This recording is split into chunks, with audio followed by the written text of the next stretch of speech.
ini belum mendengar kan?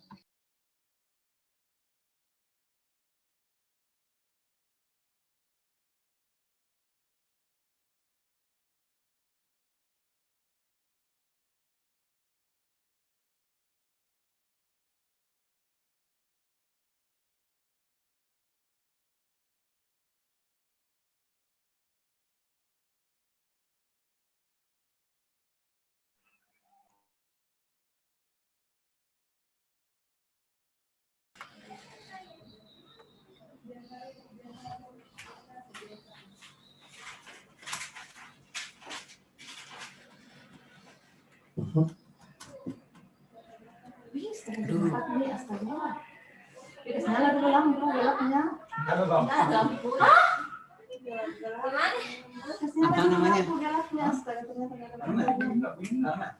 Ada. Boleh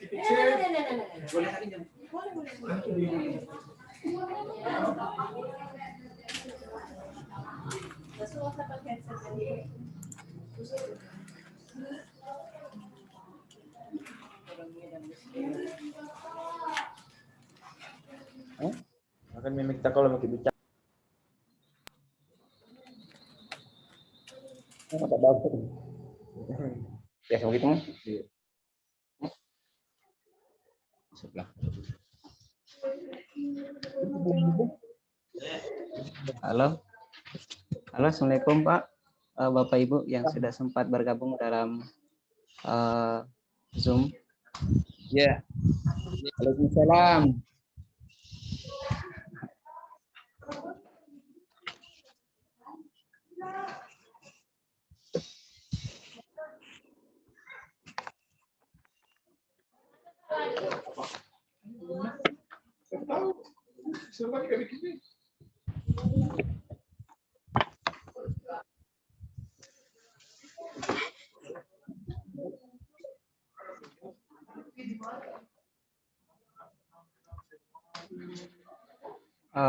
Juga kepada Bapak Dr. Muhammad Rashid Abdillah, selamat datang Pak. Ya, Selamat bergabung Pak. No ya.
Pesertanya dari mana aja Pak Witno? Oh iya Pak, untuk pendataannya Pak saya kurang tahu dari mana saja Pak. Yang penting, yang pasti anunya Pak, pesertanya itu dari umum Pak, dari luar juga. Oh, oke. Ya.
Jadi itu anu kurang itu.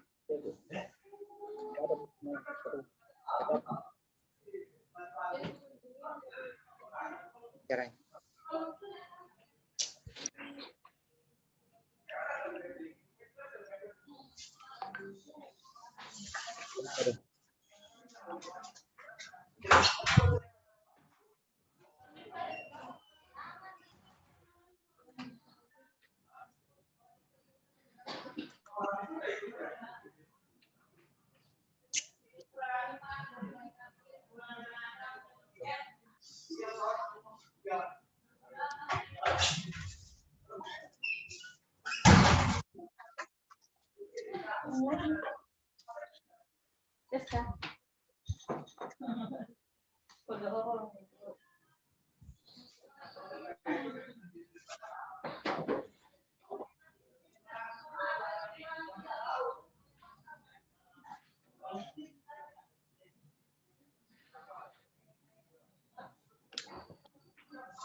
Itu buku gede kasih S1 le. Dan dikasih kita.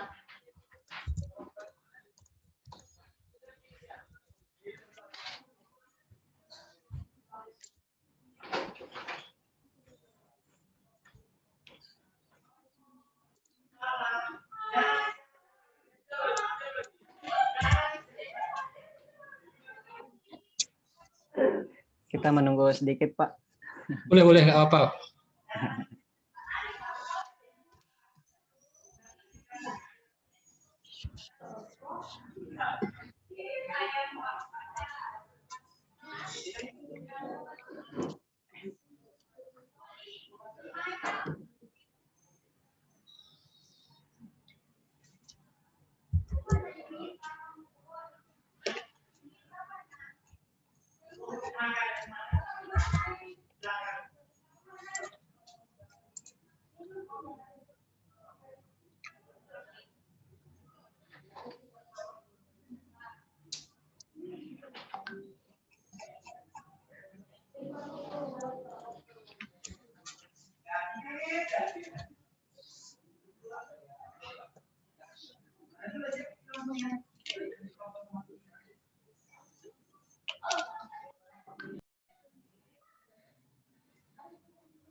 Baik, terima kasih Bapak Ibu sekalian yang sama saya hormati. Saya sudah mendapat kode dari panitia kalau acaranya sudah akan segera kita mulai. Bismillah. Assalamualaikum warahmatullahi wabarakatuh. Waalaikumsalam warahmatullahi wabarakatuh. Selamat sore semuanya. Pertama-tama saya ucapkan terima kasih kepada Bapak Dr. Muhammad Rashid Abillah yang telah meluangkan waktunya bersama kami, yang telah hadir di acara workshop penulisan artikel yang sama dilaksanakan oleh panitia dari kegiatan ISET-ID. Kegiatan ini dilaksanakan sebagai rangkaian acara dari kegiatan simposium kampus Universitas Andi Jema Palopo. Juga kepada teman-teman panitia yang telah melaksanakan acara hari ini, juga saya ucapkan terima kasih terlebih dahulu sebelum kita memulai acara ini. Nah, kepada teman-teman peserta, Bapak Ibu yang sempat hadir pada kesempatan hari ini, acara akan segera kita mulai, dan terlebih dahulu saya ingin sampaikan bahwa untuk acara hari ini kita akan mendengarkan materi langsung dari Bapak Dr. Muhammad Rashid Abillah. Dengan topik kita hari ini adalah workshop penulisan artikel. Artinya bagaimana dari materi mungkin nanti ada terkait bagaimana kiat-kiat dalam penulisan artikel. Jika Bapak Ibu ada yang ingin ditanyakan nanti, silakan dikirim saja langsung melalui room chat di Zoom Bapak Ibu sekalian. Setelah materi yang disampaikan oleh Bapak Dr. Muhammad Rashid Abillah disampaikan. Oke, tanpa menunggu waktu lagi, saya berikan kesempatan kepada Bapak Dr. Muhammad Rashid Abillah untuk menyampaikan materinya. Kepada Bapak kami silahkan. Oke, terima kasih banyak. Bismillahirrahmanirrahim. Terima kasih banyak pada Pak Witno ya yang sudah menjadi moderator dalam kegiatan ini. Saya juga melihat tadi ada Pak Ismail WK ya. Terima kasih banyak atas invite-nya atau undangannya. Hari ini sebetulnya saya hanya ingin sharing saja gitu ya, sharing pengalaman mungkin tentang pengalaman tentang publikasi ilmiah gitu ya, khususnya di jurnal ilmiah.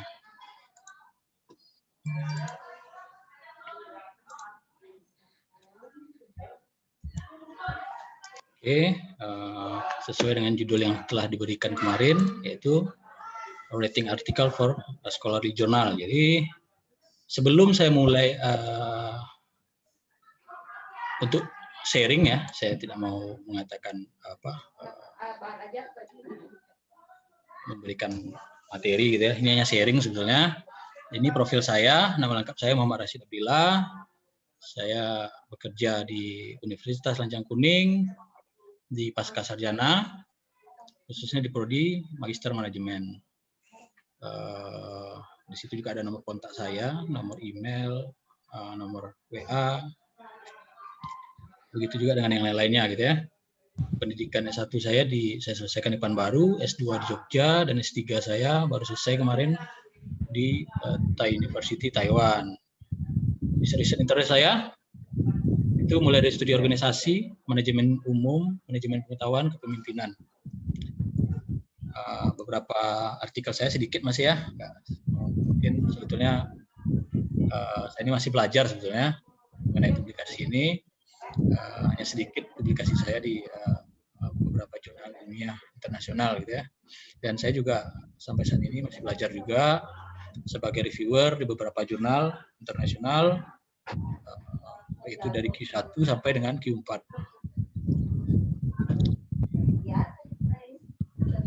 Jadi sebetulnya saya juga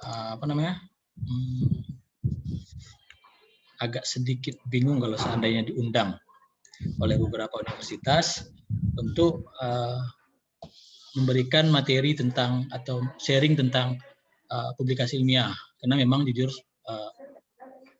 setelah saya sekolah S3 kemarin, ternyata memahami publikasi ilmiah itu tidak sesederhana yang saya bayangkan sebelumnya gitu. Dan di kampus saya di Tai University itu ada satu materi khusus tentang menganalisa dan menulis artikel untuk publikasi SSCI. SSCI ini Bapak Ibu, sebagai informasi memang sesuatu yang sangat tidak kita kenal di Indonesia. Yang kita kenal itu hanya Web of Science. Kita juga hanya kenal Scopus gitu ya. Sementara SSCI dan SCI adalah dua indeks di dalam indeks Web of Science yang diberikan impact factor. Jadi Web of Science itu tidak semuanya punya impact factor. Hanya SSCI dan SCI. SSCI for social science atau ilmu sosial, dan SCI untuk SCIA atau SCI itu untuk ilmu pasti. Jadi Web of Science itu yang punya impact factor itu hanya dua tipe indeks ini gitu ya. Makanya memang ini jadi salah satu mata kuliah khusus karena memang S3 itu harus menghasilkan publikasi gitu. Dan kenapa saya agak berpikir keras? Jadi sebetulnya sebelum ini juga saya memberikan materi di webinar Pascasarjana di kampus saya gitu. Kenapa? Kalau kita lihat ketika saya belajar kemarin itu ada sekitar mungkin 15 atau 16 ya materi untuk memahami publikasi ilmiah ini. Jadi publikasi ilmiah itu ketika kita bicara publikasi ilmiah itu tidak peduli kita apakah itu internasional, nasional atau lokal gitu. Karena namanya jurnal ilmiah yang diambil dari penelitian ilmiah. Oke, di sini contoh misalnya kan ada tentang GCR, tentang misteri dari evaluasi form reviewer yang dipakai gitu kan. Kemudian kenapa kok reviewer itu menolak artikel kita? Kenapa jurnal-jurnal bagus itu menerima paper kita? Kemudian bagaimana kita membangun teori gitu ya? Bagaimana kita memajukan pengetahuan dengan dimulai dari teori gitu ya? Bagaimana memilih topik? Bagaimana mendesain introduction? Bagaimana menggrounding hipotesis atau mendesain hipotesis gitu ya? bagaimana mendiskusikan implikasi, bagaimana mengintegrasikan teori-teori yang berbeda jadi satu model gitu ya. Jadi masih banyak yang lainnya gitu. Sehingga memang sebetulnya sebagusnya dalam hal publikasi ilmiah kita memang belajar dari sesuatu yang mulai fundamental gitu, pelan-pelan gitu. Dan banyak memang kalau kita lihat, kalau kita perhatikan juga beberapa, saya juga sering perhatikan beberapa webinar, bukan webinar gitu ya, workshop atau pelatihan-pelatihan itu saya nggak tahu mendapatkan kurikulum dari mana gitu ya. Pengalaman yang saya lihat di rekan-rekan kerja saya sendiri, beribu-ribu pun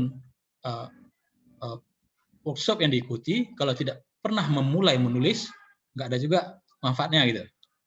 Jadi memang memulai untuk menulis adalah salah satu cara untuk mengetahui di mana kelemahan kita, apa maunya jurnal, dan kita harus bagaimana setelah itu gitu. Jadi memang materi-materi yang akan kita diskusikan ini adalah materi-materi yang umum aja sebetulnya, yang mungkin bisa kita dapatkan di mana saja gitu ya. Oke, itu kebingungan saya pertama tadi. Namun untuk khusus di webinar sharing kita hari ini, saya mungkin hanya membahas 3 saja. Dan ini sebetulnya secara umum dibagi 2 ya materi ini. Materi yang pertama dan kedua ini berkaitan tentang kenapa sih jurnal-jurnal bagus itu mau menerima naskah kita gitu. Yang pertama itu ada, saya detailkan nanti tentang kriteria yang biasa dipakai oleh reviewer gitu ya, untuk menilai atau menjustifikasi naskah kita. Dan yang kedua itu bicara tentang alasan.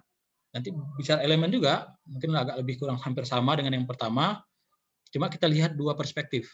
Kenapa saya bilang lihat 2 perspektif? Sebetulnya sumber-sumber bagaimana cara mempublikasi, bagaimana cara menulis itu sudah ada di beberapa jurnal-jurnal top di dunia, khususnya di bidang kita masing-masing gitu ya. Kalau saya di manajemen itu ada nama jurnalnya, ada nama komunitas ilmiahnya gitu ya. Kita tinggal cek aja. Dan editor-editor itu bahkan setiap beberapa tahun mereka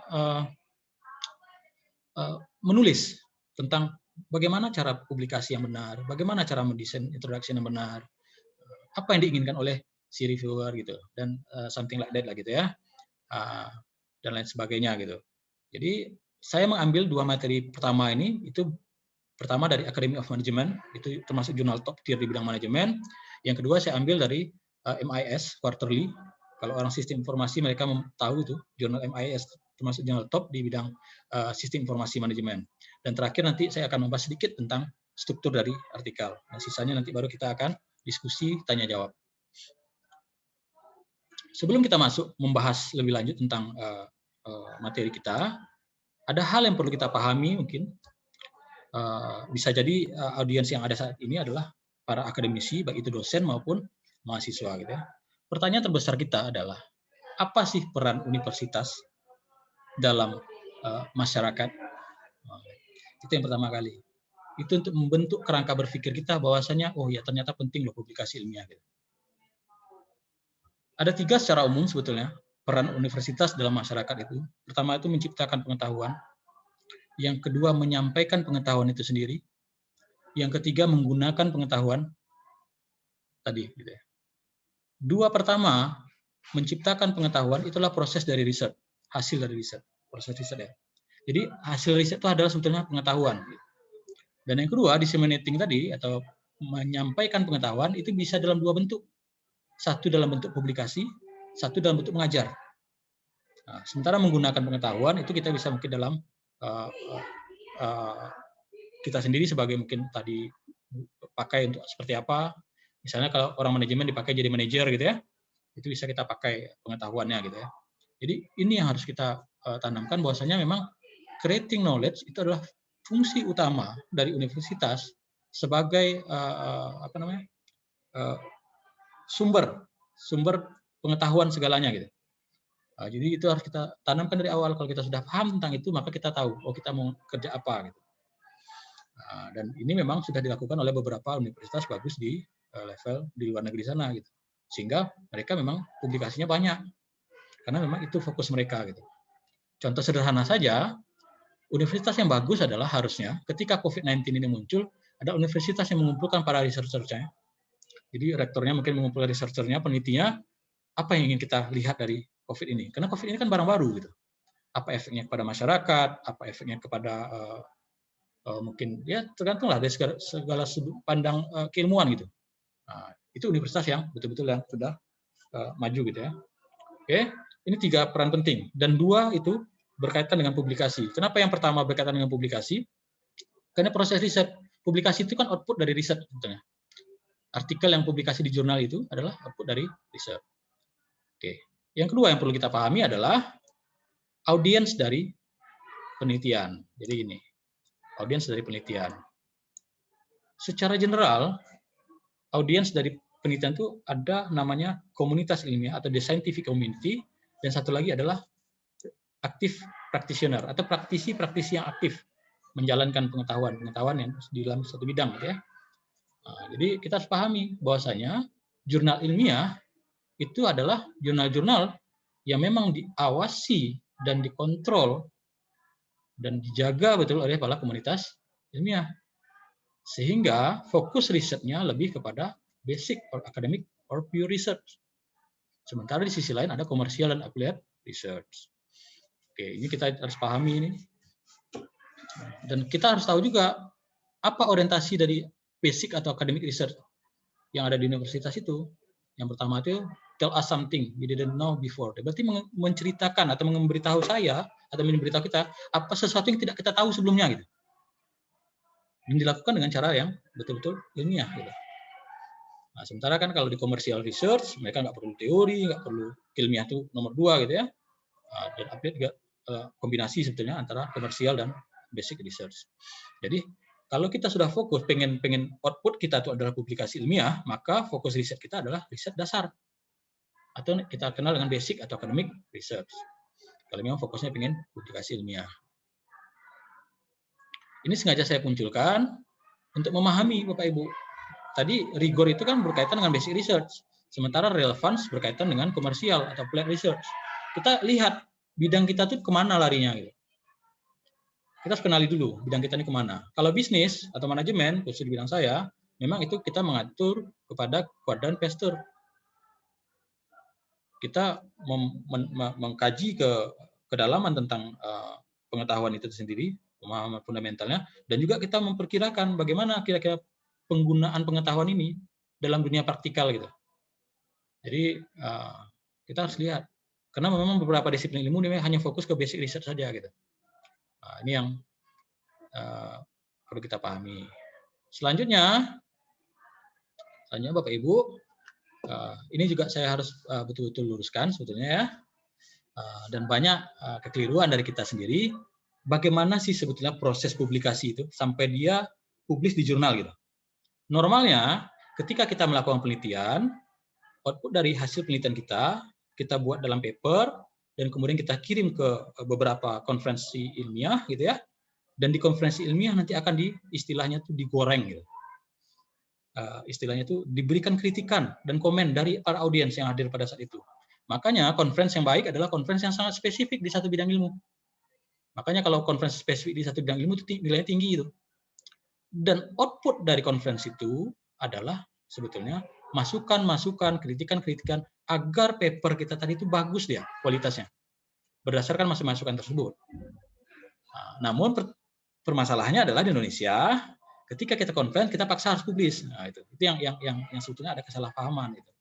Jadi makanya kalau beberapa negara di dunia itu yang udah maju, mereka konferensi tahu mereka nggak harus publis. Konferensi sekarang paper mereka itu mungkin untuk publikasi di mana gitu.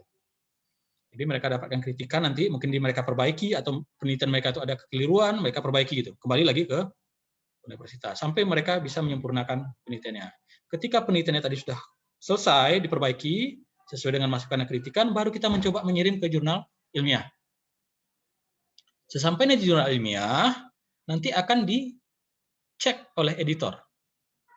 Apakah naskah yang dikirim tadi itu sesuai dengan misi dari jurnalnya.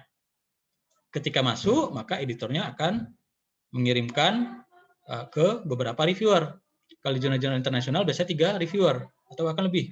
Saya itu pernah mendapatkan reviewer itu sampai 7 reviewer satu naskah gitu ya. Bisa bayangkan 7 itu punya cerita yang berbeda-beda gitu. Bagaimana cara ngakal-ngakalinya gitu. Itu sesuatu yang sebetulnya agak challenging, agak menantang gitu ya. Nanti dari beberapa reviewer ini mereka akan memberikan masukan, apakah revisi, apakah reject, atau nanti langsung diterima. Saya punya pengalaman 2 artikel, saya submit ke satu jurnal Q2, satu Q1, itu nggak ada revisi, alhamdulillah. Dan publishernya bukan publisher yang abal-abal gitu ya, Emerald. Jadi 2 naskah saya submit ke satu jurnal Q1, satu Q2, itu nggak ada revisi sama sekali. Langsung diterima untuk publikasi gitu. Jadi memang tergantung nanti bagaimana kualitasnya gitu. Jadi ada 2 fase ya Bapak Ibu ya. Ada fase melakukan penelitian dan mempresentasikan hasil penelitian di conference, itu belum masuk fase publikasi ilmiah harusnya. Ketika sampai di situ kita perbaiki lagi sesuai masukan, baru kita masuk ke fase publikasi, mengirim ke jurnal. Jadi ini proses dari publikasi di jurnal gitu ya. Oke, baru kita masuk ke bagaimana sih sebetulnya kriteria evaluasi yang digunakan oleh reviewer. Nah, ini bukan kata saya Bapak Ibu, ini kata Colquitt dan Ireland. Mereka ini peneliti ternama di bidang manajemen. Dan mereka juga editor dan reviewer di Eropa di salah satu jurnal terbaik di bidang manajemen. Jadi ada 8 kriteria katanya. Dan saya sampai saat ini ketika saya mereview jurnal Q1, Q2, Q3 maupun Q4, kalau sekarang saya sudah kurangi Bapak Ibu, saya sebetulnya reviewer di beberapa jurnal, Sinta 2 dan Sinta 3 gitu ya. Namun saya nggak mau untuk review dulu untuk saat ini. Kalau editor minta saya bilang mohon maaf, karena memang nanti kasihan yang saya review gitu. Kasihannya nanti menghalangi rezeki orang untuk publikasi, itu saja sebetulnya. Karena mungkin ya saya agak hati-hati untuk urusan publikasi ilmiah. Oke. Dan yakin Bapak Ibu, insya Allah kalau Allah mengizinkan, Bapak Ibu pakai prinsip saya, dan Bapak Ibu gunakan, insya Allah nanti Q1, Q2 itu ikut aja dia gitu ya. Oke, ada 8 kriteria yang kita pakai untuk mereview sebuah naskah. Saya mengatakan naskah. Jadi sekarang banyak mencampur adukkan naskah, paper, artikel, sama jurnal. Itu sesuatu yang berbeda. Oke, jurnal itu sama seperti majalah, isinya artikel. Ketika dia belum publis namanya naskah. Ketika dia dipresentasikan di conference namanya paper gitu. Jadi kenapa harus seperti itu? Ya seperti itu yang saya ketahui gitu. Makanya memang ketika saya pakai gunakan bahasa Inggris dengan profesor saya, wah it is not artikel kata. Itu masih manuskrip katanya. Oke. Manuskrip berarti naskah kan? Yang pertama, kecocokan naskah dengan tujuan dari jurnal. Jadi ketika kita ingin publikasi di beberapa jurnal, kita cek jurnal tersebut. Apa misi dia? Apa sih yang diinginkan dari jurnal tersebut? Kalau dia manajemen umum, mungkin bisa semua manajemen. Kadang ada beberapa jurnal itu diminta spesifik topiknya gitu ya. Nah, itu yang perlu kita cocokkan. Nah, ketika cocok dengan naskah kita, oke, kita masuk ke apa namanya? Ke item yang kedua biasanya saya mereview. Kejelasan dari penjelasan yang diberikan oleh paper tadi. Ini biasanya fokusnya lebih kepada pendahuluan sebetulnya atau introduction, walaupun nanti terkadang saya masuk ke fase-fase yang lainnya gitu ya. Jelas nggak ide yang ingin dijelaskan tuh? Terkadang begini, saya tuh pernah membaca paper gitu ya, atau naskah gitu ya, itu sekian banyak kita baca, nggak tahu ini arahnya kemana, nggak dapat idenya apa gitu. Ceritanya tuh entah kemana-mana gitu, putar sana putar sini, nggak tahu, nggak jelas apa yang mau dijelaskan. Nah, jadi kejelasan tentang ide apa yang ingin dijelaskan itu sangat penting. Karena biasanya ide yang dimunculkan itu berhubungan dengan apa yang sudah dilakukan orang sebelumnya. Jadi itu yang paling penting. Dan ide, kejelasan tentang penjelasan tentang ide ini adalah tolak ukur seseorang bahwasanya orang tersebut memahami tentang topik tersebut gitu. Itu yang pertama. Yang kedua tentang technical adequacy. Ini bicara tentang masalah metodologi, Bapak Ibu. Jadi metodologi ini berbeda. Metodologi dalam kualitatif itu berbeda dengan kuantitatif. Metodologi yang digarisbawahi oleh pendekatan deduktif dengan induktif itu berbeda sekali. Untuk melihat aspek teknis dalam kuantitatif misalnya, itu ada beberapa hal yang sangat vital gitu. Kayak measurement atau pengukuran atau yang dikenal dengan definisi operational variable, tentang validitas, tentang common method bias, tentang level analisis dari objek yang mereka riset. Nah, selanjutnya kalau inductive approach, memang saya nggak punya begitu pengalaman dalam tentang inductive approach ini atau pendekatan induktif. Itu biasanya yang betul-betul diperhatikan kalau saya baca-baca dari buku para reviewer dunia tersebut, mereka mengatakan apakah data yang dikumpulkan itu dikodifikasi dan diinterpretasikan dengan benar. Gitu.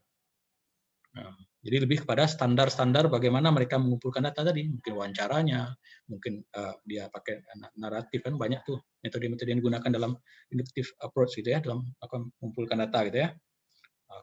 Ini bicara tentang metodologi. Selanjutnya bicara tentang kontribusi teoritis.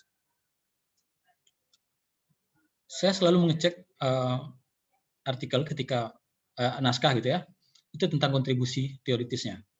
Apakah naskah ini menguji teori, khususnya di bidang manajemen gitu ya, apakah dia extending istilahnya, apakah dia memperluas pemahaman seseorang tentang teori yang ada di manajemen, atau dia justru membuild atau membangun teori di bidang manajemen. Gitu. Karena kebetulan saya bidang manajemen.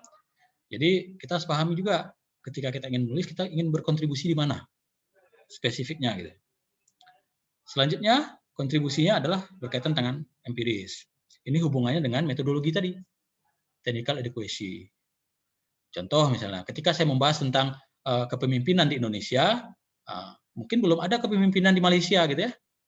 Semakin banyak meneliti di bidang kepemimpinan, semakin banyak data empirisnya, maka kontribusi empirisnya semakin bagus. Ini bicara tentang validitas eksternal namanya. Selanjutnya tentang interestingness, innovativeness, dan novelty. Ini bicara tentang kebaruan dan kemenarikan dan inovasi dari sebuah naskah tadi. Sesuatu yang baru belum tentu menarik. Nah, ini yang perlu kita perhatikan. Nanti bagaimana cara menarik itu nanti ada di materi selanjutnya gitu ya. Jadi sesuatu yang interest, menarik, sesuatu yang inovatif dan baru itu pasti akan mendapatkan poin tinggi dalam penilaian reviewer. Bagaimana penelitian yang menarik itu misalnya? Atau novelty itu udah baru dan menarik lagi gitu kan, kita bisa lihat aja apakah kita menguji sesuatu yang belum diketahui orang, apakah kita ingin menjelaskan suatu hubungan satu fenomena dengan fenomena yang lain yang belum pernah dites oleh orang lain, atau seperti apa gitu, atau kita ingin menjelaskan sebuah proses dari mekanisme yang belum pernah diketahui orang. Jadi tergantung dari apa yang mau kita jelaskan. Kemudian karena bidang saya itu bidang manajemen, kita berakar di Pasteur Quadrant, maka memang implikasi potensial dari praktik-praktik atau manajerial itu sangat dibutuhkan. Apakah nanti hasil dari penelitian ini memiliki implikasi enggak untuk dunia praktis? Nah, yang terakhir, itu bicara tentang signifikansi kontribusi. Ini bicara tentang sedalam apa, sekuat apa kontribusinya. Dia punya kontribusi, tapi sekuat apa kontribusinya? Nah, jadi ini aspek-aspek yang akan dinilai oleh para reviewer nanti, dan ini yang biasanya akan dinilai apakah strong atau weak atau seperti apa, dan bagaimana nanti saran kita gitu. Kalau weak aja semuanya bisa jadi kita reject nanti naskahnya gitu ya. Nah, ini kriteria evaluasi. Selanjutnya kita membahas tentang kenapa jurnal-jurnal top menerima paper kita. Ada 10 elemen, ada 4 elemen utama, dan 6 elemen tambahan yang sifatnya itu meningkatkan kualitas. Kalau utama, required itu yang dibutuhkan, enhancing itu berarti sesuatu yang bisa meningkatkan kualitas paper gitu. Yang pertama bicara tentang basic idea is exciting. Berarti ini bicara tentang kontribusi Bapak Ibu, bicara tentang novelty. Bicara tentang novelty. Bagaimana novelty dari naskah kita. Ketika novelty-nya bagus, kontribusinya bagus, maka akan mudah kita untuk dilirik oleh si editor. Begitu juga dengan reviewer. Gitu. Ini bicara tentang kontribusi. Yang kedua apa? Its research question are non-trivial. Maksudnya, apakah pertanyaan penelitian kita itu belum pernah dipertanyakan oleh orang atau peneliti sebelumnya? Research question ini kalau di Indonesia kita namanya perumusan masalah, Bapak Ibu. Walaupun sebetulnya menurut logika sederhana saya, perumusan masalah itu bukanlah pertanyaan. Gitu. Namanya merumuskan masalah. kenapa kok tiba-tiba pertanyaan? Kan ada kesalahan logika nih. Nah, oke, tapi itu kita nggak sama masuk situ. Tapi yang paling penting adalah mungkin di kitanya namanya perumusan masalah. Apakah pertanyaan penelitian yang ada di rumusan masalah itu udah pernah ditanyakan orang nggak sebelumnya? Kalau udah pernah ditanyakan orang, berarti nggak menarik dong. Dan sebagus-bagusnya adalah belum pernah dipertanyakan oleh orang sebelumnya. Kalaulah ada orang yang meneliti ternyata di Mars itu ada kehidupan, layakkah kita membuat pertanyaan penelitian, apakah di Mars ada kehidupan? Yang kita udah tahu jawabannya. Dari hasil riset sebelumnya, bahwasanya para peneliti di bidang astronomi mengatakan ada kehidupan di Mars. Nah, ini logika sederhana Bapak Ibu. Oke, jadi ini yang perlu dipertimbangkan ya. Kemudian, apakah tema yang kita usung tadi itu adalah tema yang populer? Gitu. Bicara tentang tema yang populer, itu bicara tentang memang sesuatu yang baru itu nggak semuanya menarik. Ada beberapa hal nanti terlalu baru sekali gitu ya, dan justru tidak dipahami oleh orang, malah orangnya nggak, para reviewer malah menolak, saya nggak paham nih gitu. Disinilah bermain penelitian terdahulu. Ketika kita ingin mencoba menghubungkan apa yang sedang kita teliti dengan apa yang sebelumnya diteliti oleh para peneliti. Kalau Bapak Ibu lihat di Google Scholar itu, perhatikan baik-baik. Kalau Bapak Ibu buka, ketik Scholar Google Scholar gitu ya, apa kira-kira yang muncul Bapak Ibu?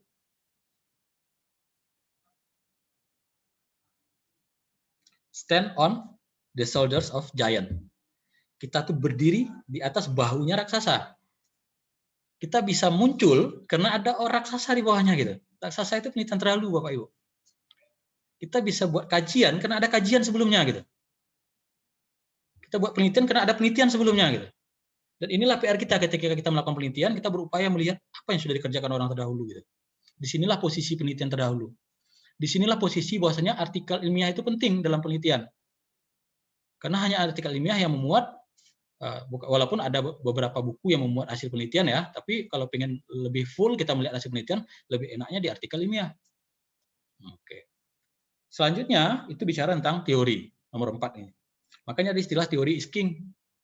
Saya nggak tahu di bidang Bapak Ibu, kalau di bidang saya teori itu is king katanya. Karena reviewer mengevaluasi kontribusi melalui teori.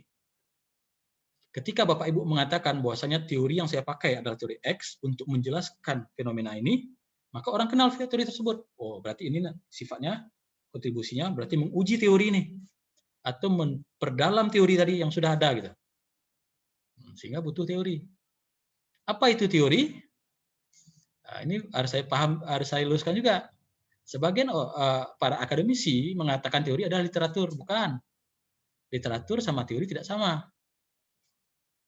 Definisi dari sebuah konsep, definisi dari kepemimpinan, definisi dari kinerja itu bukan teori. Itu namanya definisi konseptual. Teori itu adalah sesuatu yang menjelaskan kenapa sesuatu itu muncul. Kenapa sesuatu itu bekerja. Nah, itu namanya teori. Secara sederhana seperti itu ya Bapak Ibu ya. Sesuatu yang menjelaskan kenapa sesuatu muncul atau sesuatu itu bekerja itu namanya teori. Jadi itu 4 elemen penting dalam untuk menarik perhatian para reviewer kalau kita ingin publish di jurnal bagus ya. Selanjutnya adalah 6 elemen yang dapat meningkatkan kualitas. Elemen yang kelima ini adalah elemen bicara tentang struktur dari paper atau struktur dari artikel. Setiap bidang keilmuan punya gaya selingkungnya masing-masing. Oke. Kalau di manajemen itu kita punya beberapa struktur. Kalau nggak salah saya, kalau manajemen itu punya 5 struktur utama. Pertama itu pendahuluan, kedua itu literatur review, ketiga itu metode, keempat diskusi, dan kelima kesimpulan. 5 jurnal top di bidang manajemen semuanya strukturnya sama seperti itu. Nah, namun ada beberapa jurnal yang itu dari pendahuluan langsung metode aja. Jadi Bapak Ibu harus pahami juga. Bapak Ibu masuk jurnal yang mana? Bidang ilmu Bapak Ibu kemana dia masuknya gitu. Karena hal yang paling penting dalam publikasi ilmiah adalah bagaimana penerimaan komunitas ilmiah terhadap tulisan kita gitu ya. Faktor yang keenam, nah ini ada hubungannya dengan 4 dan 3. Ketika Bapak Ibu memakai penelitian terdahulu, apakah Bapak Ibu ketinggalan tentang literatur-literatur kunci? Dalam hal ini, saya sering berdebat dengan beberapa editor di jurnal Sinta 2, khususnya ketika saya memasukkan naskah saya ya, nggak boleh 10, dia yang boleh harus 10 tahun terakhir. Jadi Bapak Ibu, ada beberapa akademisi yang melihat aturan ini seperti kacamata kuda gitu. Kalau saya menggunakan social action theory, ya saya pakai pasti punya si Blow tahun 1964. Kalau saya nggak masukkan si Blow itu berarti saya nggak menghargai dia. Karena beliaulah yang mencetus pertama kali social action theory. Ketika riset saya dipayungi oleh social action theory, ya saya harus wajib memasukkan Blow. Wajib memasukkan Kropotkin dan kawan-kawannya tahun 2005 gitu. Kalau saya pakai the Braden and Bild theory, harus masukkan yang tahun 98. Jadi ada beberapa hal yang memang sifatnya tua dan itu harus dimasukkan gitu. Reviewer top ya di jurnal-jurnal bagus yang pakar di topik-topik tertentu, bukan pakar di bidang ilmu, Pak ya. Pakar di topik-topik tertentu. Jadi topik tertentu itu sudah dikuasai sama dia gitu ya. Mereka tahu dia sejarah perkembangan dari penelitian-penelitian yang sudah dibahas di topik tertentu gitu. Ketika kita tidak nyangkut, dia akan mengambil kesimpulan bahwasanya kita tidak memahami topik tersebut. Nah, jadi ini sebetulnya harus kita pahami ya. Ini sebetulnya kebiasaan-kebiasaan. Ketika kita ingin menaklukkan langit, kita harus pahami langit itu dulu. Gitu. Nah, itu dia. Harus pahami itu. Jadi ada literatur kunci. Kalau reviewer yang baik, dia pasti akan kasih komen. Kalau untuk meneliti tentang word family balance, silahkan cari literatur yang dikarang oleh Scalesiano tahun sekian. Itu yang bagus. Kalau nggak bagus, nanti kamu teori dasar dari literatur dasar dari topik ini kamu tidak memahaminya. Gitu. Nah, itu yang sakit kepala kita kalau seandainya dapat komen seperti itu. Kalau dapat komen yang membangun kan, kamu silahkan cari ini, itu enak. Kita bisa memperbaikinya kan. Kalau enggak ya bingunglah kita mencarinya nanti. Yang ketujuh ini berhubungan dengan gramatikal. Gramatikal ini kalau bahasa Indonesia lihat tata bahasa Indonesianya, kalau bahasa Inggris lihat bagaimana struktur kalimatnya gitu. Makanya memang sebagus-bagus apapun bahasa Inggris kita, memang kalau kita bukan native, alangkah bagusnya di ending dari publikasi kita gunakan namanya editing English atau proofreading gitu ya. Karena memang kita bukan native English. Itu yang ke-7. Yang ke-8, ada juga faktor yang meningkatkan daya tarik artikel kita itu adalah kita membahas sesuatu yang biasa-biasa saja, tapi dengan perspektif yang berbeda. Ini dia. Itu udah umum, tapi kita membuat sebuah perspektif yang berbeda. Kalau di sini kan gunakan kata applies new method, menggunakan metode baru. Karena memang orang sistem itu gitu dia, Pak Ibu.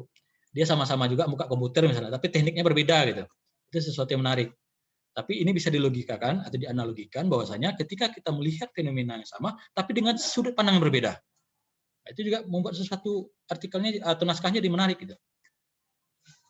Yang ke-9 itu selanjutnya yaitu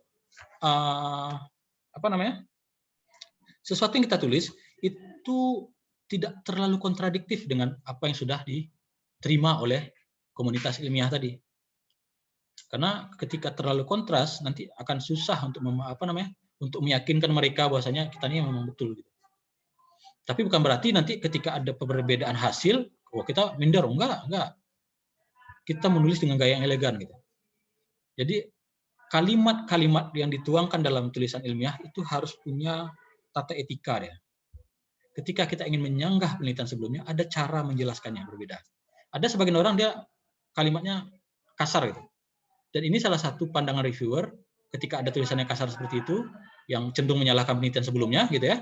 Itu justru reviewer berpikir gini, ini kayaknya seperti penulisnya amatir nih gitu. Sebetulnya bisa saja, misalnya suatu fenomena itu positif di satu negara gitu ya. Ternyata di negara lain dia berbeda gitu, tidak positif dan negatif dia misalnya. Kita bisa menuliskannya dengan cara yang berbeda gitu. Ketika kita ingin mengatakan bahwa kita tuh nggak berlaku loh hukum itu gitu. Tapi dengan cara kita gitu ya. Dan yang terakhir, ini berhubungan dengan penelitian kuantitatif, khususnya yang menggunakan sampel besar. Jadi yang nomor 10 ini spesifik khusus untuk penelitian kuantitatif. Karena memang beberapa jurnal atau beberapa komunitas ilmiah kita tuh punya kesepakatan tentang sample size atau ukuran sampel itu yang bisa diterima itu seperti apa gitu. Jadi inilah sebetulnya kenapa pada saat orang mahasiswa kuliah S3 kita tuh menyentuh namanya aspek dari aspek dari metodologi. Kalau dibicara sampel kan ikut ke statistika segala macam kan, wah ini harus begini gitu. Namun tidak sekaku itu sebetulnya. Kalau di penelitian kuantitatif gitu ya, kita tuh ada namanya penerimaan toleransi dari komunitas ilmiah gitu. Jadi ini 10 alasan kenapa jurnal-jurnal menerima paper kita, khususnya di jurnal bagus gitu. Kemudian kita masuk ke struktur artikel. Ini sengaja saya tampilkan Bapak Ibu, saya mohon maaf, saya mungkin pengetahuan saya sangat terbatas gitu ya. Mungkin saya nanti fokusnya ke teknik riset yang berhubungan dengan kuantitatif, karena itu yang saya pahami. Jadi memang pengalaman saya tidak begitu banyak ya. Kenapa saya buat urutan ini? Jadi kuantitatif dan kualitatif, perbedaan sudut pandang itu muncul dari jauh dari filosofi of science-nya. Jadi cara orang kualitatif dan kuantitatif itu melihat itu berbeda gitu. Jadi ini panjang ceritanya nih tentang metodologi. Jadi saya fokusnya ke sini. Makanya nanti struktur paper saya itu ada introduction, literature review, metode dan hasil serta kesimpulan gitu ya. Jadi ini artikel struktur yang saya tahu gitu ya di bidang saya gitu ya. Ada judul, title, ada afiliasi, itu tuh bicara tentang universitas kita atau tempat kita itu sekarang, abstrak, kata kunci, konten, penghargaan, dan referensi. Title. Khusus untuk judul di artikel itu biasakan sesingkat mungkin dan menarik dan mewakili isi dari paper tadi. Jadi biasanya memang judul ini biasanya kalau saya buat itu terakhir. Walaupun saya punya judul namanya judul sementara gitu ya. Nanti setelah kita tulis baru kita berpikir kira-kira apa sih judulnya yang simple tapi nampaknya elegan gitu dan bisa mewakili atau merefleksikan isi dari paper gitu. Ini contohnya, kan judul-judulnya apa semua nih, singkat semua gitu ya. Ini jurnalnya di SSCI, impact faktornya 1,5. Ini seperti ini, knowledge hiding in organization. Impact faktornya 5 loh, tinggi. Ini job insecurity dan abusive supervision gitu ya. Jadi simple kalau untuk artikel ini ya. Beda dengan misalnya tesis, skripsi gitu ya. Judulnya pasti panjang. Pengaruh bla bla bla bla terhadap bla bla bla bla bla gitu. Agak panjang dia. Jadi memang kalau untuk publikasi memang sengaja disingkatkan. Namun saya kalau membimbing sekarang saya mulai membuat judul itu lebih ringkas gitu, sehingga dia unik dan menarik gitu. Sementara afiliasi sendiri itu ditulis dengan normal gitu ya. Kalau namanya Universitas Lancang Kuning ya buat Universitas Lancang Kuning, jangan Lancang Kuning University. Karena nanti kalau terlalu banyak berubah-ubah gitu nanti database itu agak susah membaca paper-paper kita gitu ya. Jadi tulislah kalau di Malaysia itu university-nya pakai I dia. Jadi itu bahasa mereka gitu ya. Itu untuk afiliasi. Kemudian abstrak. Abstrak itu ada yang sifatnya langsung seperti yang sebelah kiri ini. Dan ada yang sebelah kanan, dari pisah-pisah dia. Namun sebagus-bagusnya abstrak itu komponen ini terpenuhi semuanya. Kalau menulis abstrak, walaupun dia seperti sebelah kiri. Sebagus-bagusnya. Seminim-minimnya abstrak itu ada tujuan, metode yang digunakan, serta kesimpulan dari hasil penelitian. Itu seminim-minimnya. Kemudian baru ada keyword. Keyword ini sebetulnya dibuat agar memudahkan orang untuk melihat ini kira-kira bicara tentang apa nih, topik-topiknya apa nih dalam ini gitu. Itu keyword, kata kunci dari penelitian. Selanjutnya kita masuk ke fase pendahuluan. Ada 3 pertanyaan utama. Jadi satu kalau membimbing mahasiswa atau saya menulis sendiri gitu ya, saya selalu pertanyakan 3 pertanyaan utama yang harus dijawab orang ketika mereka menulis sesi pendahuluan. Pertama bicara tentang who cares. Siapa sih yang peduli sama topik ini?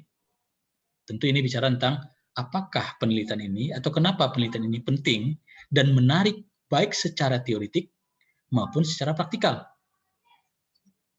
Nah, harusnya di awal-awal itu yang ditulis loh. Jadi ini permasalahan sebetulnya. Saya pernah membaca disertasi, pernah membaca tesis, ada yang sampai 20 halaman pendahuluan, tapi nggak fokus dia. Nggak jelas apa yang mau diceritakannya. Gitu. Ada pendahuluan cuma 3 halaman, tapi enak bacanya. Ada cuma 2 halaman, tapi enak dia. Itu poin ya. Jelas apa yang ingin dibahasnya gitu. Jadi saya kalau membuat pendahuluan itu selalu saya buat 3 paragraf dulu. Dan saya buat pertanyaan ini semuanya. Mungkin satu pertanyaan bisa di 2 paragraf, bisa di 3 paragraf. Dan itu tergantung kita, pengembangan kan. Gaya kita menulis, semakin banyak ide kita, semakin banyak tulisannya gitu ya. Namun fokusnya tetap ke 3 pertanyaan ini. Dan fase selanjutnya setelah bicara tentang, setelah kita menjawab kenapa penelitian ini menarik dan penting, baik secara teoretikal maupun praktikal, pertanyaan selanjutnya adalah apa yang sudah kita tahu tentang topik tersebut. Apa yang belum kita tahu, dan terus kita mau ngapain. Inilah yang kita kenal dengan research gap. Kesenjangan penelitian. Research gap itu beda dengan empirical gap. Jadi research gap itu ya, fokusnya ya ke riset. Ada kesenjangan dari hasil-hasil penelitian. Ada kesenjangan dengan penelitian-penelitian yang ada. Ada ketidaktahuan kita tentang penjelasan sesuatu gitu. Jadi di sini isinya mungkin kita membahas tentang sedikit perspektif teorikal kunci dan hasil-hasil yang sudah ada. Dan kemudian kita mau menyelesaikan apa? Apa puzzle, apa kontroversi, apa paradoks yang belum diselesaikan. Dan selanjutnya, pertanyaan yang terakhir yaitu apa yang dapat kita pelajari? Apa yang ingin kita berikan ke orang lain gitu. Kalau kita menulis. Apa yang akan orang lain pelajari dari artikel kita gitu.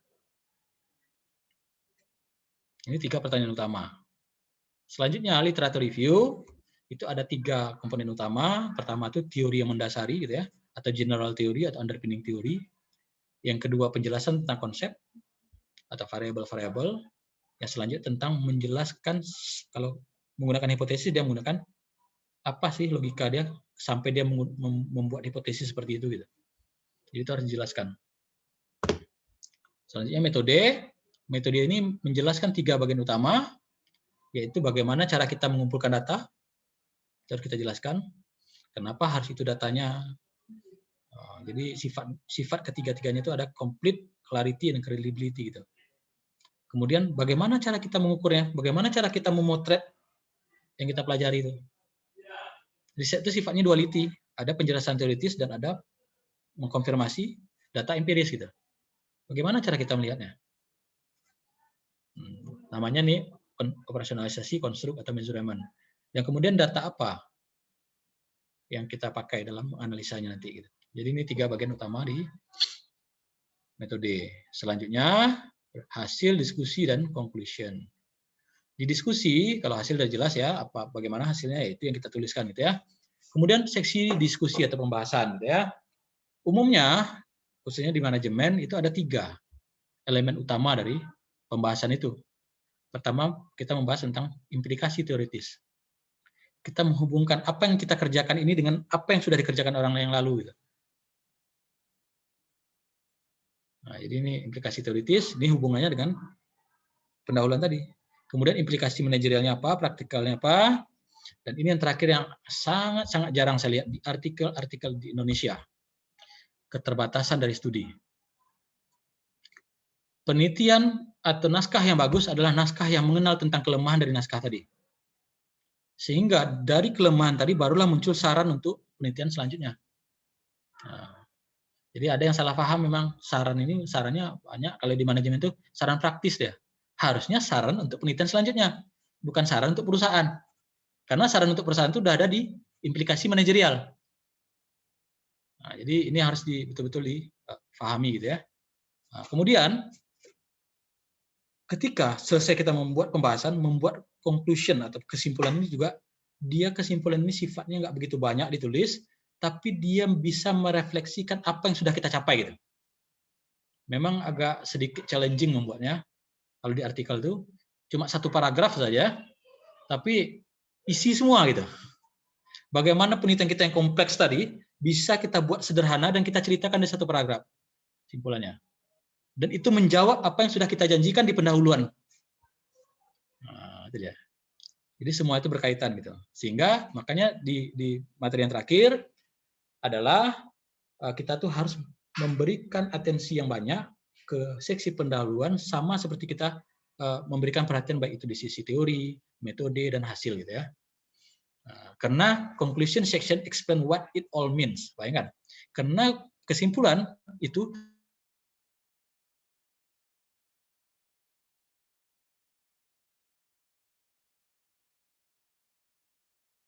menjelaskan apa itu nilainya gitu. Jadi memang. Oke, selanjutnya acknowledgement. Memang acknowledgement ini harus kita budayakan, gitu ya.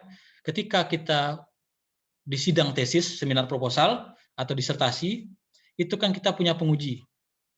Terkadang masukan-masukan dari penguji itu memperkaya laporan penelitian kita. Dan kita wajib harusnya secara sosial dan secara tanggung jawab kita tuh memberikan terima kasih kepada mereka. Bahkan kalau memang nggak ada, mungkin karena reviewer lah mungkin masukan-masukan reviewer, maka artikel kita bagus. Maka ini salah satu contoh dari punya saya itu berterima kasih kepada reviewer yang saya tidak ketahui. Mengenai apa? Mengenai support dan panduan mereka yang sangat berharga dalam memperbaiki kualitas paper saya. Dan selanjutnya saya juga mengatakan di sini kan, saya berterima kasih kepada profesor ini karena masukan beliau pada saya tentang ketika paper saya itu pertama kali saya tulis gitu. Nah, dan begitu juga nanti kalau kita dikasih dana, dikasih support sama universitas ya itu kita kasihlah penghargaan gitu ya kepada institusi kita gitu. Jadi acknowledgement itu seperti itu. Kemudian yang terakhir referensi. Jadi ini harus dipahami. Kenapa saya bicara referensi di sini? Karena kita bicara tentang Turnitin. Bapak Ibu, Turnitin itu hanya software. Software yang bekerja seperti komputer, nggak bisa dia menganalisa tanpa perintah kita. Makanya ketika kita ingin menulis, kita lihat nanti jurnal ini kemana arahnya. Apakah APA, apakah MLA, apakah MAA, Chicago, IEEE. Biasanya khusus psikologi dan social science kita menggunakan APA biasanya. Kalau literatur dan humanity biasanya MLA biasanya ya. Dan yang lainnya gitu. Kita tinggal lihat saja jurnalnya kemana gitu. Masih banyak yang lain lagi, ada Harvard Style, ada yang lain-lainnya gitu ya. Kita tinggal lihat. Kenapa harus itu? Karena bicara tentang kode etik dari penelitian. Kalau kita sudah mengikuti gaya selingkung salah satu ini, maka kita terhindar Bapak Ibu dari permasalahan-permasalahan kayak plagiarism, self plagiarism gitu ya. Kita harus memahami ini. Jadi itu menjadi masalah sama kita. Kita nggak pernah mempelajari ini, tiba-tiba nanti kita dihadapkan dengan plagiarism lah katanya, self plagiarism lah katanya, tanpa kita paham tentang apa itu gitu ya. Oke, Bapak Ibu, saya rasa untuk sementara ini cukup sekian dulu presentasi dari saya.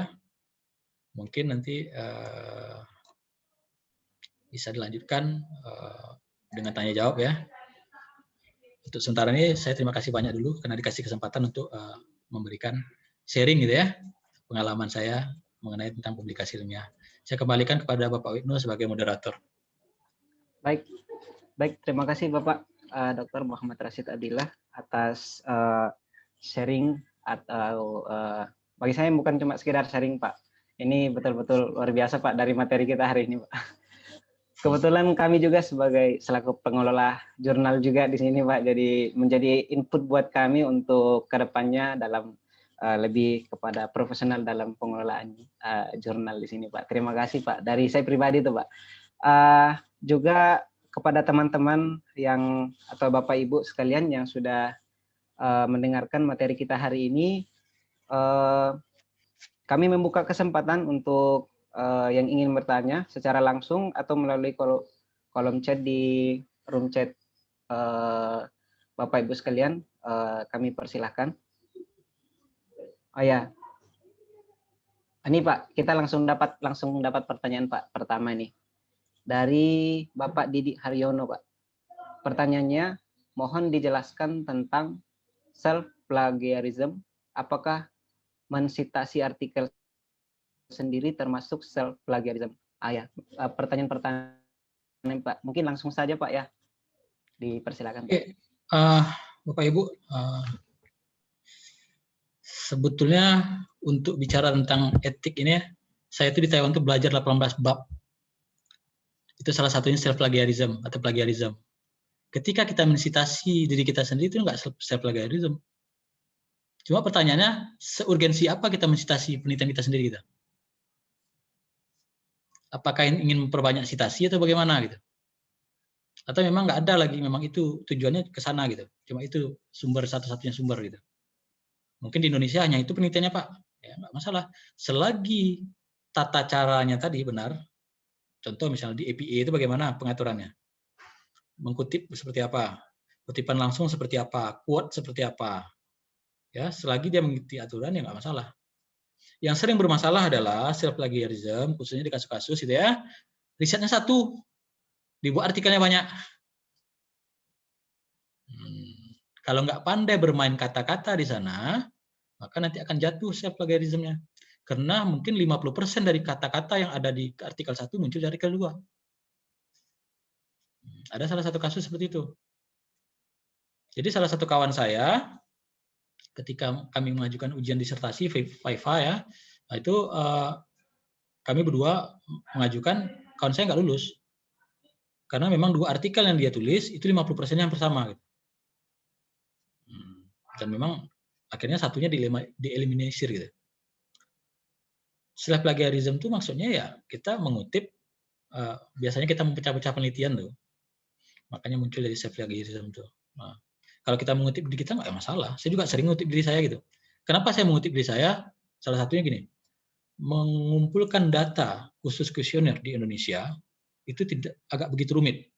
Karena terjadi kecenderungan penolakan-penolakan. Saya buat dalam kurung penelitian saya sebelumnya. Karena dalam penelitian saya sebelumnya saya juga sudah jelaskan gitu. Karena kan memang itu kelemahan dari penelitian kuesioner gitu.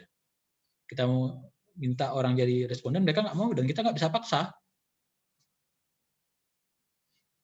Itu belum lagi kalau orang kedokteran tahu itu nggak boleh ada paksaan terhadap sampel gitu. Bahkan di beberapa negara kita terus menguji pertanyaan penelitian kita, apakah itu melanggar hak-hak manusia sebagai individu, ada privasi yang diganggu atau seperti apa gitu. Ada beberapa penelitian di luar negeri sana memang yang meminta seperti itu gitu. Biasanya orang kesehatan tahu tuh atau kedokteran. Jadi itu self plagiarism mensitasi nggak masalah, tapi jangan sampai nanti seperti yang saya ceritakan tadi, penelitiannya sebetulnya satu dipecah-pecah jadi 2 gitu ya. Dan nanti ada batas toleransinya sebenarnya.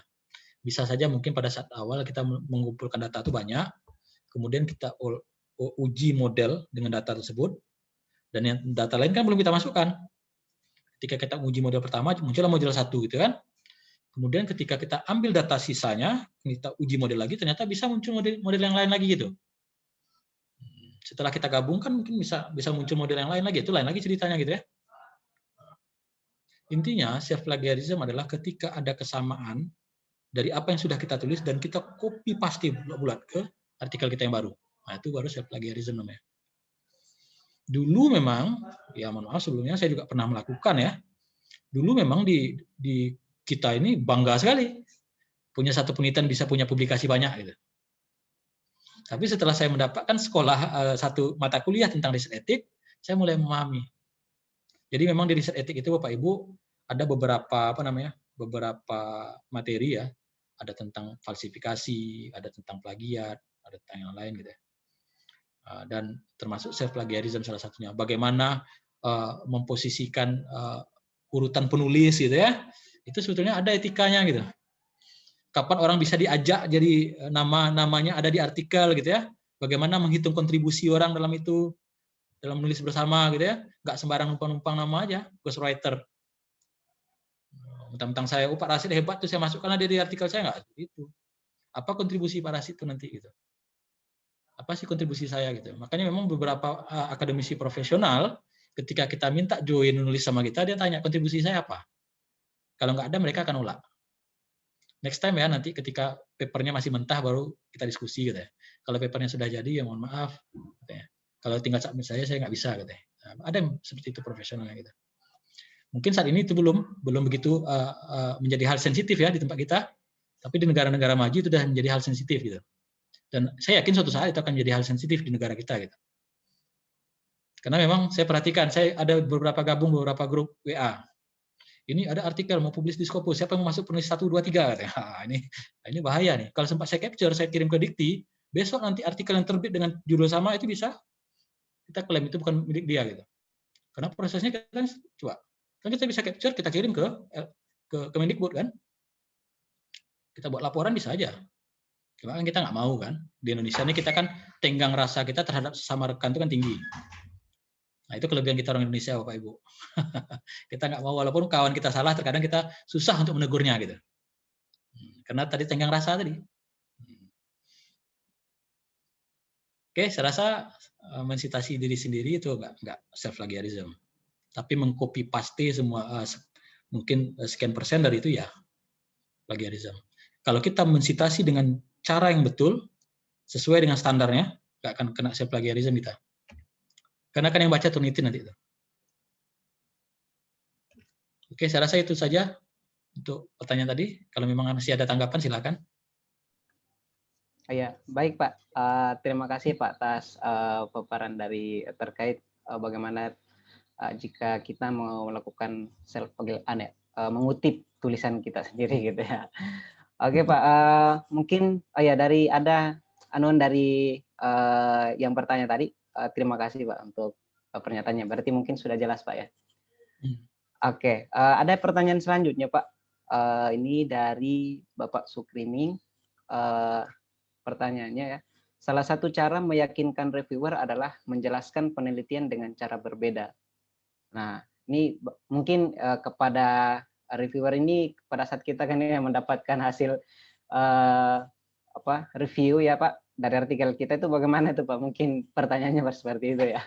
Bagaimana caranya Pak? Oh, maksudnya mungkin ini tadi kan saya jelaskan. Iya. Menjelaskan sesuatu yang sama dengan cara yang berbeda itu bisa jadi mungkin mempunyai nilai tambah gitu ya. Itu bagaimana caranya gitu ya.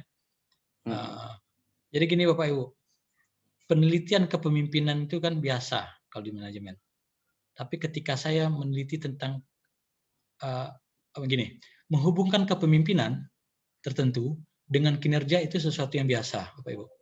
Tetapi ketika saya mencoba menghubungkan kepemimpinan dengan perilaku curang, bawahan di tempat kerja itu menjadi luar biasa deh. Atau bisa jadi seperti ini. Menggunakan social exchange theory di penelitian social science itu udah biasa. Tapi ketika dia digunakan di penelitian teknik, mungkin jadi luar biasa dia. Karena orang teknik nggak pernah dengar tuh social exchange theory misalnya. Ternyata misalnya dalam pemanfaatan teknologi segala macam gitu ya, itu nggak pernah mendengar perspektif tentang social exchange theory gitu misalnya. Gitu. Jadi ada beberapa cara gitu ya. Dia biasa-biasa saja dulu udah dikenal orang, tapi ketika dikemas dengan cara berbeda jadi berbeda ya.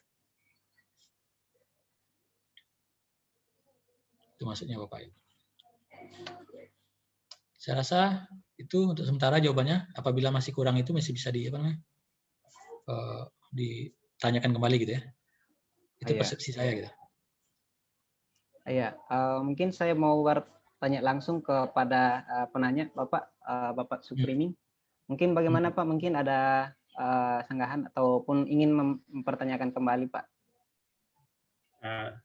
Langsung saja Pak. Baik, ya. Terima kasih.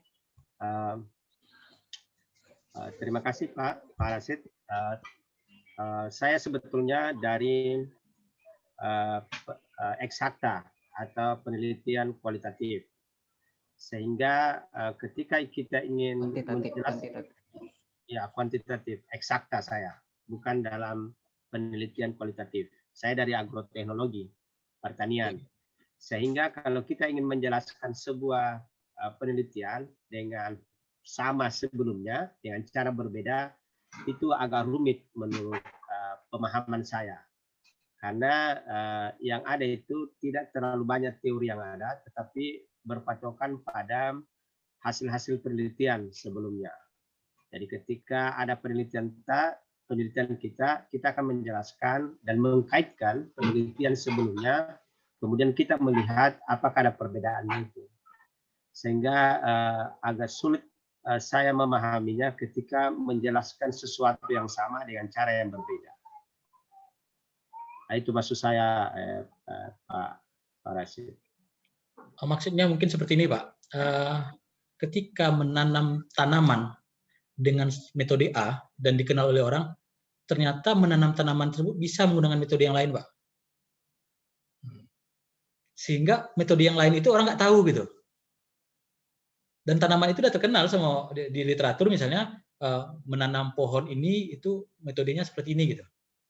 Tapi ternyata dengan menanam pohon yang sama itu bisa menggunakan metode yang lain yang lebih efektif mungkin. Nah, itu kan sebetulnya kan kalau kita logikakan tanaman yang misalnya tanaman apa gitu, pisang gitu ya, biasa meneliti tanam pisang itu biasa.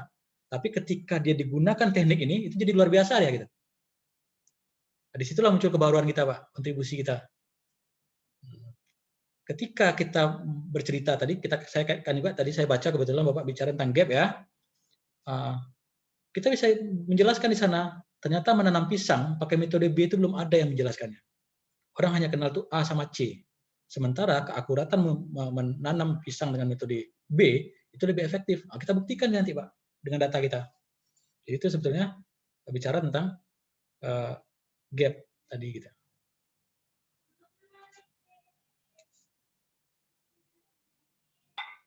Terima kasih, Pak. Ya.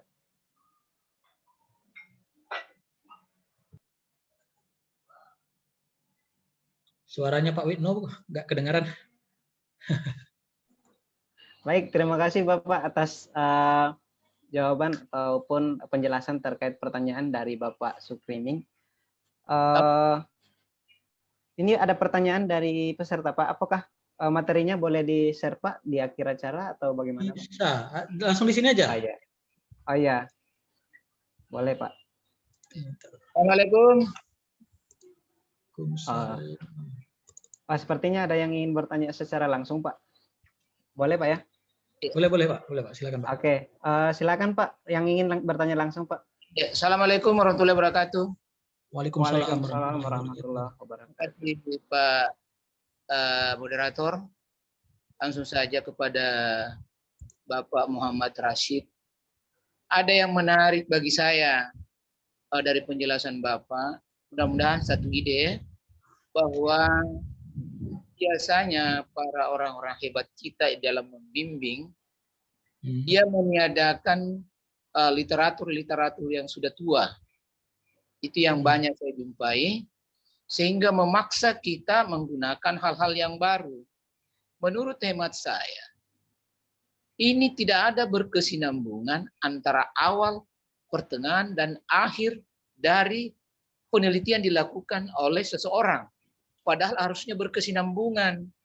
Nah, saya juga biasa berpikir, kenapa sih kita dilarang menggunakan literatur yang sudah lama? Itu juga sebenarnya mengisyaratkan bahwa keberadaan dari maksud penelitian kita ini telah dilakukan dan dikaji pendahulu-pendahulu yang tidak boleh dilupakan sebagai payung utama di dalam kita mengembangkan ilmu pengetahuan dan teknologi. Nah, pertanyaan saya, Pak, apakah kira-kira yang mendasari para orang hebat-hebat kita ini yang membatasi penggunaan literatur itu pada yang teman-teman baru misalnya 10 tahun terakhir ini? Ini yang perlu, bahwa apakah itu suatu ketentuan ilmiah atau karena gengsi, sehingga ini menurut saya juga, Pak, satu bentuk melupakan model etika yang kita tinggalkan dalam ilmu pengetahuan. Tidak menghargai jasa seseorang. Yang perlu barangkali menurut saya, Pak, ini mengcombine antara penjelasan temuan dari yang pertama, yang dulu-dulu pertengahan, untuk kita pakai sebagai berkesinambungannya. agar berantai itu pengetahuan. Ya, itu barangkali Pak yang sedikit saya mohon penjelasan. Apa yang mendasari para orang-orang hebat kita yang sampai hari ini terus terang tidak masuk di hati saya yang begitu-begituan. Kok kita yang salah barangkali kalau tidak mengcombine antara yang kebaruan dengan yang sudah lama itu. Bagus kan kalau dimunculkan secara berkesinambungan itu, Pak. Terima kasih, mohon penjelasannya. Dasarnya yang menolak itu. Jadi begini Bapak Andi Idrus, sebetulnya mungkin ada kesalahan persepsi bagi kawan-kawan kita nih ya. Kalau saya justru bukan 10 tahun terakhir, 3 tahun terakhir, tapi hasil penelitian terbaru. Tapi saya bisa bercerita, topik ini pernah pertama kali dibahas oleh si Badu di tahun 1905. Namun sampai saat sekarang, topik ini masih menjadi semangat. Saya tampilkan 3 tahun terakhir. Karena si Badu di awal 1905 itu merupakan artikel penting. Karena dia orang pencetus awal lah, orang pertama kali membahas tentang itu. Bahkan di beberapa artikel yang bagus, bahkan dia mengkaji pemikiran Aristoteles dulu. Dan memang hanya Aristoteles pertama kali membahas itu gitu. Dan ternyata itu muncul lagi fenomenanya di zaman sekarang gitu. Jadi itu hal yang biasa. Di jurnal-jurnal bagus juga ada tuh. Makanya, jadi gini Bapak, ini saya sebetulnya mohon maaf ya Bapak Ibu ya. Terlalu kaku dengan aturan, ya, terlalu kaku dengan format, itu juga nggak bagus gitu. Jadi memang kalau kita lihat ya Bapak Ibu ya, segala sesuatu di luar negeri itu sangat fleksibel sekali, sehingga memang orangnya inovatif jadinya. Gitu. Kalau Bapak Ibu lihat ini mohon maaf, khususnya di kampus saya itu nggak ada kekakuan disertasi itu harus sekian bab. Iya. Kalau kita lihat di Amerika bahkan ada yang babnya 7, ternyata 7 penelitiannya Bapak Ibu. Bab 1 itu penelitian 1, bab 2 penelitian 2, bab 3 penelitian 3. Nanti di bab terakhir itu penutup tuh penjelasan tentang 6 penelitian itu. Gitu. Mau jadi apa dia? Gitu. Nah, jadi masih ada sedikit. Ya, saya lupa tadi bahwa saya pernah menjumpai di sebuah perguruan tinggi, ya karena sering berhubungan komunikasi, bahwa seseorang mahasiswanya yang melakukan penelitian dan gagal dari penelitian. Artinya bahwa objek yang diteliti itu, katakanlah makhluk hidup, katakanlah seperti ikan, mati. Dianggap penelitian itu gagal. Kalau menurut saya bukan gagal. Bahwa penelitian itu bisa dijadikan kesimpulan bahwa ternyata dengan menggunakan perlakuan seperti X misalnya terhadap objek itu tidak sesuai. Nah, disitulah muncul saran. Ini saya lihat ada perguruan tinggi, bahwa mahasiswanya harus meneliti kembali, terutama pada skala S1. Padahal S1 tidak perlu dipaksakan untuk menulis, menurut saya, Pak, peneliti. Ini barangkali yang perlu sebuah perguruan tinggi mengkaji, memaksakan calon sarjananya atau mahasiswanya di akhir-akhir perjalanannya itu meneliti ulang. Padahal ada kesimpulan bisa diambil bahwa ternyata perlakuan yang diberikan itu kemungkinan menyebabkan hal itu mati. Lalu mungkin ada faktor-faktor lain. Itulah menjadi saran. Nah, ini tidak diterima. Ini bagaimana menurut tanggapan Bapak ini? Ya. Jadi kalau untuk S1 rasanya nggak bisa, Pak. Mas itu S1 itu boleh aja mungkin ketika dia menduga teknik ini betul, ternyata gagal gitu, nggak masalah. Dia kan belajar meneliti. Tapi kalau S3 nggak bisa. Ya, nggak bisa. Jadi kita nggak bisa samakan Pak perlakuan di S1, S2 dan S3 gitu. Kenapa kok S3 nggak bisa Pak? Ya sampai dia bisa dapat nanti teknik mana yang bisa hidup dia. Nah kalau S3 ada sampai itu Pak. Kalau S1 dia mungkin selesai aja, mungkin dia untuk nyambung di S2 nanti bisa dikajinya lagi. Jadi dia bisa cerita ternyata teknik itu nggak betul loh. Saya udah pernah penelitian saya sebelumnya seperti itu gitu. Sehingga saya pengen pakai teknik yang lain gitu. Jadi sebetulnya apa ya?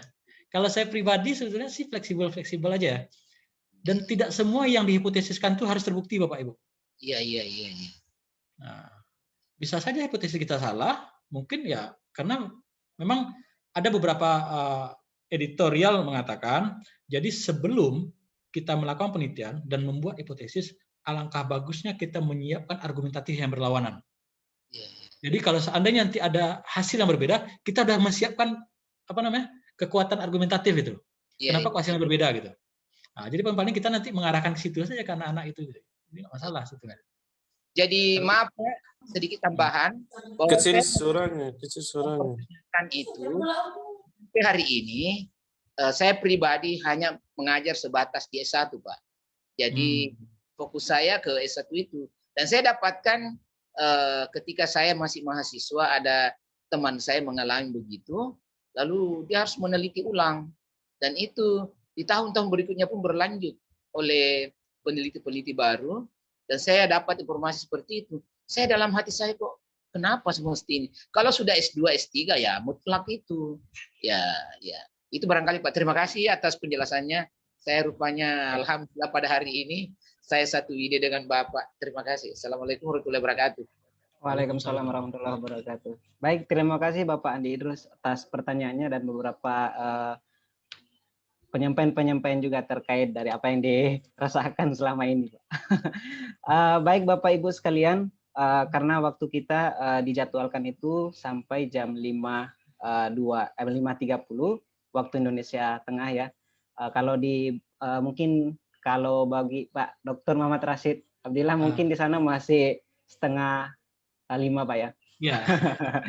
Kalau di waktu Indonesia Tengah sudah 5:30 Pak. Jadi karena dijadwalkan sampai 5:30 saja, bagi Bapak Ibu sekalian yang masih ingin penasaran dan ingin bertanya, mungkin ada waktu lain kita bisa berjumpa kembali dan juga mungkin bisa kontak langsung karena tadi Bapak Pak Muhammad Rashid sudah memberikan juga di CV beliau ada nomor kontak yang mungkin ingin dipertanya secara langsung nantinya Pak. Oke, terima kasih Bapak pemateri Bapak Dr. Muhammad Rashid Abdillah atas sharing materi dan waktu yang telah diluangkan kepada kami hari ini Pak. Insya Allah Pak, semoga materi ini sangat-sangat bermanfaat dan juga utamanya ya secara pribadi Pak, kami sebagai pengelola jurnal juga sangat-sangat terbantukan dengan materi hari ini Pak. Terima kasih banyak Pak. Juga kepada Bapak Ibu yang sempat hadir dan join dalam acara kita hari ini. Terima kasih atas waktunya. Kita ketemu lagi di lain waktu, insyaallah Pak. Dari kami selaku panitia dari pelaksana acara workshop penulisan artikel mengucapkan banyak terima kasih kepada Bapak Dr. Muhammad Rashid. Kami sekali lagi mengucapkan banyak terima kasih Pak atas waktunya. Sekian dari saya selaku moderator. Ucapkan billahi taufik wal hidayah. Assalamualaikum warahmatullahi wabarakatuh. Selamat sore. Waalaikumsalam warahmatullahi wabarakatuh. Assalamualaikum warahmatullahi wabarakatuh. Terima kasih banyak Pak. Ya, sama-sama Pak.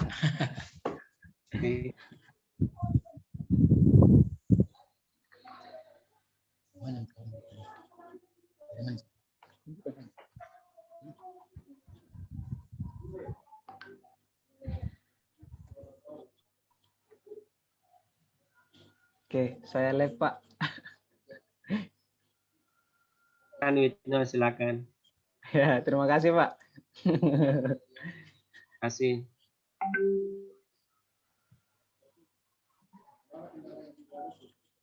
Oh, enggak ada. Pak, kayaknya tadi kita lupa nih foto screenshotnya Pak ya. Ya, enggak apa-apa, enggak apa-apa. Delete saja.